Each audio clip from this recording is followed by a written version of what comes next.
सीधा ज अपने लई जईशुं हवामान विभागनी प्रेस कॉन्फ्रेंस में। है, लेकिन उसके आगे 2 से 3 डिग्री सेंटीग्रेड बढ़ोत्तर का पूर्वानुमान दिया गया है।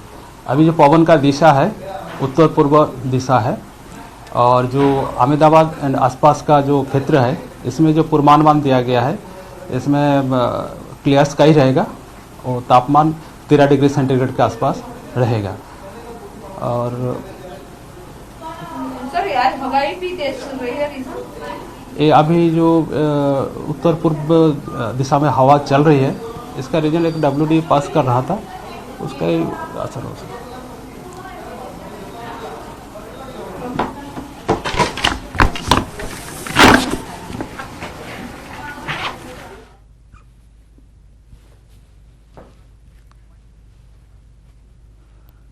तो ठंडीने लईने हवामान विभागनी आगाही छे। ठंडीने लईने हाल उत्तर पूर्वना जे पवनो छे ते फूंकाई रह्या छे ने तेना कारणे ज राज्यमां ठंडी गईकालथी ठंडीनुं जोर वधेલું જોવા મળી રહ્યું છે। तो पतंग रसिको माटे आनंदना समाचार। उत्तरायणना दिवसे पवननी गति सारी रहेशे।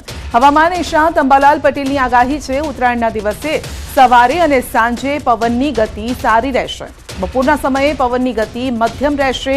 પતંગને ઠુમકા લગાવવાની પણ નોબત આવી શકે છે। તો ઉત્તરાયણના બીજા દિવસે પવનની ગતિ વધશે। એકંદરે પતંગ રસિયાઓ માટે પવન સારું રહેશે। તો 15મીએ વાદળો પણ આવી શકે છે, આંચકાનો પવન પણ આવી શકે છે। 15મીએ કેટલાક ભાગમાં તેજ પવન ફૂંકાઈ શકે છે। એટલે વાદળવાયુ આવવાની શક્યતા રહે છે, પરંતુ વારંવાર પલટા આવતા પવનની ગતિમાં लगभग आंचकानो पवन क्यारेक क्यारेक गतिनो रहेशे। एटले बीजी तारीखमां आंचकानो पवन थोड़ो गतिमां जतो होय छे। तो आ तरफ बांदीपुराना मैदानों में हळवी हिमवर्षा थई छे, ज्यारे के उपरना विस्तारों में मध्यम हिमवर्षा थई छे। आ तरफ ग्रासना सरहदी विस्तारमां सीजननी सौथी भारे हिमवर्षा नोंधाई छे। तो मैदानों सिवाय उपરના વિસ્તારોમાં પણ રસ્તાઓ પરથી બરફ હટાવવાનું કામ શરૂ થઈ ગયું છે, જ્યારે કે ગ્રાસમાં પણ વિભાગે સવારે રસ્તાઓ પરથી બરફ હટાવવાનું કામ શરૂ કર્યું। હિમવર્ષાના કારણે બાંદીપુરા ગ્રે રોડ છેલ્લા 6 દિવસથી વાહન વ્યવહાર માટે બંધ છે। 2025 आ गया जनवरी से एक खुशहाल साल साबित हो रहा है, क्योंकि कल से आज 1-2 दिन हो गए काफ़ी अच्छी बर्फबारी हुई इस इलाके में और उम्मीद है कि ये जो यहाँ पर कमी थी पानी वगैरह की, पहाड़ों में जो कुदरती वसाइल थे उनमें एक बार फिर रौनक आएगी। पृथ्वी परना स्वर्ग एवा जम्मू काश्मीर में जान्युआरी महीना में पण मौसमनो मिजाज यथावत रह्यो छे, जेना कारणे पहाड़ोथी लई मैदानी प्रदेश सुधी तेनी असर जोवा मळी रही छे। जम्मू काश्मीरना अनेक विस्तारोमां फरी एकवार बरफवर्षानो दौर शरू थई गयो छे। गुलमर्गमां छेल्ला 24 कलाकमां लगभग 15 इंच ताजी हिमवर्षा थई छे। तो किंगदोरी अने एफ्रोथना शिखरो पर पण हिमवर्षाथी रस्ता पर बरफना थर जाम्या होय तेवा दृश्यो सामे आव्या। प्रवासीओ पण बरफवर्षानो आनंद माणी रह्या छे। हिमवर्षा थता प्रवासीओनो धसारो पण वधी रह्यो छे। गुलमर्गमां ताजी हिमवर्षाथी पर्यटको एकदम खुश देखाया छे। सतत बरफवर्षाथी जम्मू काश्मीर जाणे के जन्नत बनी गयुं छे। वडोदरामां आवास मकानो मामले मोटी जाहेरात। न्यूज 18 गुजरातीना अहेवाल बाद तंत्रनो निर्णय छे। 3 दिवस अरजी फॉर्मનું વિતરણ બંધ કરાયું છે। અરજી ફોર્મની અછતના કારણે વિતરણ બંધ કરાયું છે। તો 7 જાન્યુઆરીથી ફરી અરજી ફોર્મ બેંકમાંથી મળશે। ફોર્મ જમા કરાવવાની છેલ્લી તારીખ લંબાવવામાં આવી છે અને હવે 24 જાન્યુઆરી સુધી ફોર્મનું વિતરણ અને જમા લેવામાં આવશે। વધુ અપડેટ મેળવીશું સંવાદદાતા હાર્દિક પાસેથી। જી हार्दिक, वडोदरामां आवास मकानो माटे जे जाहेरात करवामां आवी हती, लोको मोटी संख्यामां उमट्या छे ने फॉर्म खूटी पड्या।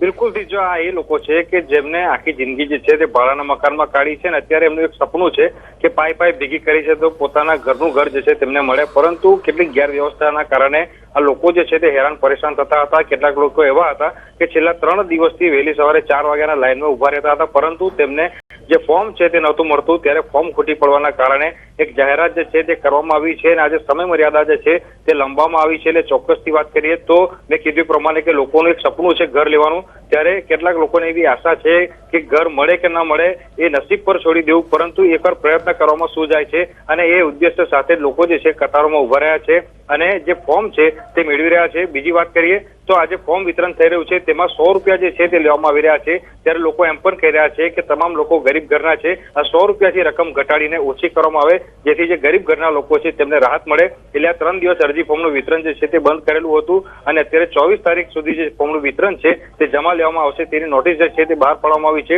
એટલે મહદઅંશે નાગરિકોને રાહત મળે એવા સમાચાર જે છે ત્યાં કહી શકાય. જી, આપનો આભાર. સુરતમાં મહિલાએ બસ ડ્રાઈવરને માર માર્યો. અડાજણથી જતી વખતે બસ ડ્રાઈવર સાથે આ ઘટના બની હતી. મહિલાએ સીધા રસ્તે ચાલવા ટકોર કરવામાં આવતા મહિલાનો પિત્તો ગયો અને મહિલાએ ડ્રાઈવરને એક બાદ એક તમાચા ઝીંકી દીધા. તો સુરતમાં મહિલાએ બસ ડ્રાઈવરને લાફા ઝીંકી દીધા છે. તો દ્રશ્ય સામે આવ્યા છે. સીધા રસ્તે ચાલવા માટે ટકોર કરતા માર માર્યો છે. તો સુરતના દ્રશ્યો સામે આવી રહ્યા છે. બસ ડ્રાઈવર, કદાચ એવું સમજવામાં આવી રહ્યું છે કે બસ ડ્રાઈવરે મહિલાને કીધું હશે સીધા રસ્તે જવા માટે અને તેને લઈને જ કદાચ આ બબાલ થઈ છે. જોકે અસલી મામલો શું છે જાણીએ સહયોગી કીર્તેશ પાસેથી. જી કીર્તેશ, મામલો શું છે? મહિલાએ ડ્રાઈવરને લાફા ઝીંક્યા. બિલકુલ, સુરતના અડાજણ ડેપો વિસ્તારની આ ઘટના છે કે એક મહિલા ત્યાંથી પસાર થઈ રહી હતી ત્યારે એસટી ડેપોના એક ડ્રાઈવર સાથે સામાન્ય બાબતે ઝઘડો થયો હતો. જોતામાં આ મહિલાએ ડ્રાઈવરને ધડાધડ લાફા ઝીંકવાના ચાલુ કરી દીધા હતા. ખાસ કરીને અડાજણથી મોટા એટલે કે મોરા જતી બસના ડ્રાઈવર સાથે બબાલ થઈ હતી. સ્ટાર બજાર બ્રિજ પાસે મહિલા પસાર થઈ રહી હતી ત્યારે તેના મોપેડ પાસે હોર્ન મારતાની સાથે જ મહિલાએ મોપેડ અટકાવ્યું હતું ને આવી સામાન્ય બાબતે બોલાચાલી થતા મહિલા ઉશ્કેરાઈ હતી ને જોતામાં ડ્રાઈવર પર હુમલો કરી દીધો હતો. જો કે આ મામલે હવે બસ ડ્રાઈવર દ્વારા પોલીસ ફરિયાદ નોંધવાની તજવીજ શરૂ કરવામાં આવી છે. જી, આપનો આભાર. વીમા પોલિસીની મિસ્ટ્રી પ્લાનિંગનો માસ્ટર માઇન્ડ દબોચાયો છે. વીમો પકવવા મજૂરની હત્યા કરી સળગાવી દીધો હતો. બનાસકાંઠાના ધનપુરા નજીકની આ ઘટના છે અને આરોપી ભગવાનસિંહ રાજપૂતની એસીબીએ ધરપકડ કરી છે. એસીબીએ લોકેશન ટ્રેસિંગ અને બાતમીના આધારે ધરપકડ કરી છે. આરોપી ભગવાનસિંહ રાજપૂતને પાલનપુર લવાયો. મહત્વનું છે કે આરોપીએ વીમો પકવવા માટે ધનપુરા નજીક વિરમપુરના વ્યક્તિનું અપહરણ કરી તેની હત્યા કરી અને કારમાં લાશને સળગાવી દીધી હતી. કારમાં ઘટનાને અંજામ આપ્યા બાદ ભગવાનસિંહ રાજપૂત ફરાર થઈ ગયો અને ત્યારે હાલ તો તેની ધરપકડ કરીને તપાસ હાથ ધરાઈ છે. રાજકોટના વીંછિયામાં પોલીસ સ્ટેશનને બાનમાં લેવાનો મામલો છે. 84 લોકો સામે નામજોગ પોલીસ ફરિયાદ નોંધાઈ છે. અત્યાર સુધીમાં 58 થી વધુ લોકોની અટકાયત પણ કરાઈ છે અને પોલીસે તોફાની તત્વોના વાહનો પણ ડિટેઇન કર્યા છે. વીંછિયાની બજારમાં કરફ્યુ જેવો માહોલ સન્નાટો છવાયો છે. બજારમાં તમામ દુકાનોના શટર બંધ જોવા મળ્યા છે. સતત બીજા દિવસે વિવિધ વિસ્તારમાં પોલીસ કાફલો તહેનાત કરાયો છે. સોમવારની ઘટનાના પગલે વીંછિયામાં એસઆરપીની ટુકડી તૈનાત કરાઈ છે. એફઆઈઆર દાખલ કરી છે. આમાં ટોટલ 84 લોકોના 84 જેટલા લોકોના નામજોગ ફરિયાદ દાખલ કરવામાં આવી છે.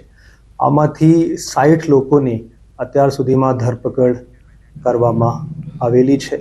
પોલીસ પોતાનું કામ બહુ સારી રીતે કરી રહી છે. કાલે જે રીતે બહાદુરીપૂર્વક પોલીસે પોતાનું કામ કર્યું છે. દાહોદના વરોડમાં મહાદેવ મંદિરમાં ચોરીની ઘટના થતા ખળભળાટ મચી ગયો છે. ₹5 લાખથી વધુના મુદ્દામાલની ચોરી થઈ છે. ભગવાનના મંદિરમાં ચોરી થતા સ્થાનિકો અને શ્રદ્ધાળુઓમાં રોષ ફાટી નીકળ્યો છે. તસ્કરોએ મંદિરના દરવાજાના તાળા તોડી મંદિરમાંથી આભૂષણની ચોરી કરીને ફરાર થયા. બનાવ અંગે લીંબડી પોલીસને જાણ કરાતા પોલીસે ઘટના સ્થળે પહોંચી આરોપીને પકડવા માટે તજવીજ હાથ ધરી છે. ખરેખર ખૂબ જ નિંદનીય બાબત બનેલ છે.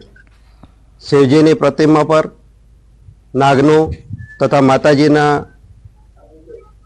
સોનાના પાયલ, હાથના એ ફૂલ તથા કાનની ઝુમકી વગેરેની ચોરી કરેલ છે. દર્શન કરવા માટે સવારમાં 4:30 વાગે નિત્યક્રમ પ્રમાણે હું આવતો હતો. એ પ્રમાણે હું આવ્યો અને આવીને મેં જોયું અંદર તો તાળાઓ તૂટેલા હતા અને ભગવાનની જે શણગાર આભૂષણો પહેરાવેલા હતા એની ચોરી થયેલી જણાય એટલે મેં ગામ લોકોને વાત કરી